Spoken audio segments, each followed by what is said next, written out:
Hey, yo, so check this out, right? This Zoo 504 kindly anime nation, you know what I'm saying? And I was rewatching Marineford um One Piece, and so I'm thinking in my head, and I'm noticing a trend. You know, now that I'm caught up with the manga and the rest of the anime, and I'm looking at the Yonkos, I understand One Piece power scaling now. So I'm gonna go ahead and put it to you like this, right? I'm gonna try to I can't. I'm gonna use Bleach as an example because Bleach is real lenient. You know what I'm saying? It's like they have divisions and you know what I'm saying. Like they shit work, and each division has a certain power level that you can kind of critique. You know what I'm saying? You can kind of put these people together. You feel me?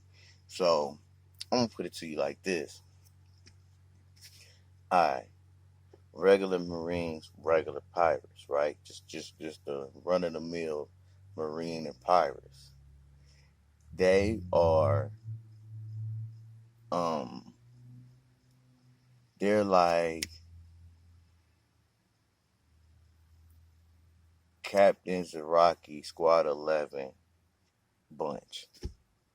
Like they're a fighting unit. They can fight. They not punks or nothing like that.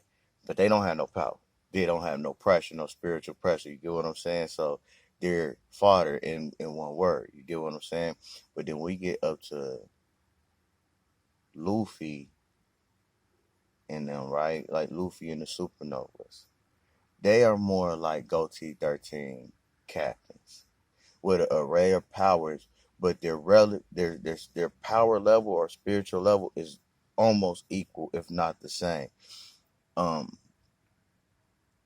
I would say some of the supernova devil fruits or skills is more suitable for combat.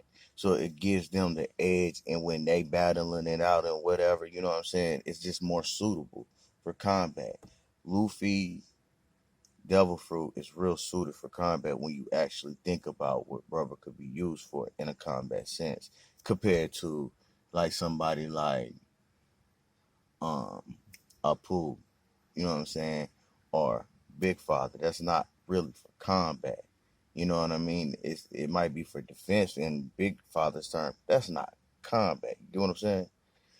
And then when you get to the Yonko, that's head captain level. You know what I'm saying? That's Yamato level. And I'll explain it like this. The reason why Whitebeard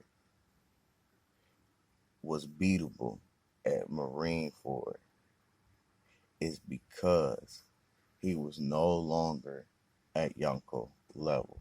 He was supernova level. What supernova level is now after the time skip. You get what I'm saying? See, what makes the Yonko is not so much not so much their powers. Like, yeah, the soul fruit is called, of course, Kaido Dragon, whatever. We're not even totally sure if that's a fruit or his form, but let's just say it's a fruit. Yeah, his zone fruit is crazy. You know what I'm saying? But just like Shanks,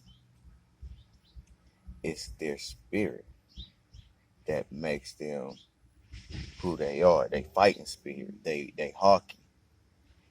And when you have a certain level of hockey, you automatically get that durability as Queen or as Big Mom and Kaido. We didn't see that with Whitebeard because, and I'm gonna tell you why. Because when we was introduced to him, he was already sick. Even when he fought Ace, he was already decreasing in power. His hockey, his soul power, his will was already decreasing because he was coming towards his time. And when you have that convulsional hockey, you probably can perceive your time of death, just like Roger did. Roger knew exactly when he was gonna die.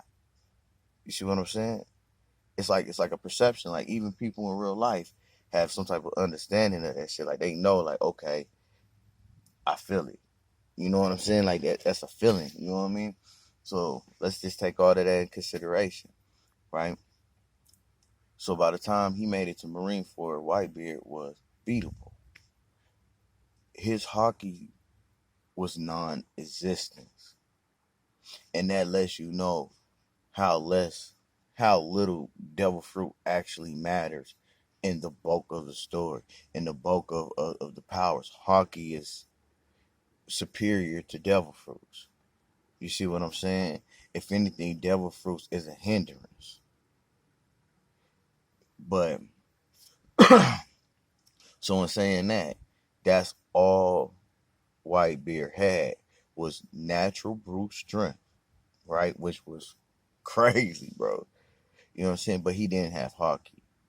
Even because if you look at the flashback between Roger and Whitebeard when they clash, if Whitebeard had even a fraction of his hockey power at Marine Ford, when he stabbed Aokiji with his bicentennial, it wouldn't have been just a straight thrust, like like how Zoro arming and hockey's his sword, where his sword is the hockey blade, so that's how he's able to cut.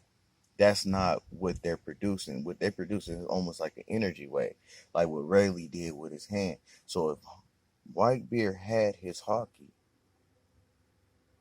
Aokiji would have been dead, bro. When he stabbed him, he would have attacked as if his hockey was being dispersed out, almost like a shotgun blast. You know what I'm saying?